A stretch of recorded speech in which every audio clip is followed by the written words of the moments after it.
In this video, we are going to fix Microsoft Store app in queue due to error. So without any further ado, let's get started.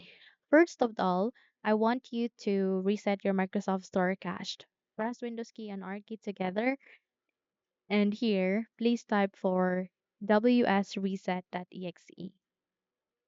Click on the OK button, and in a few seconds, you'd be able to open this blank window. Please wait until you'd be able to complete this successfully, and once done, I want you to check if the error has been solved. And if not, then let's move on to the next step, and that is we need to navigate to the services. Press Windows key and R key again. This time, type for services.msc.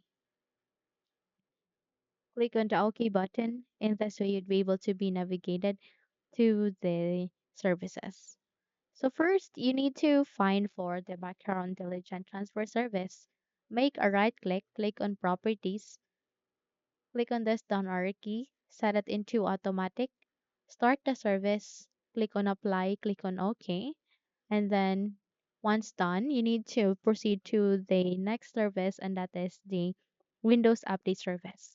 Type W in your keyboard and then find for the Windows Update service, make a right click, go with the properties, set it into automatic, start the service, click on apply, click on OK.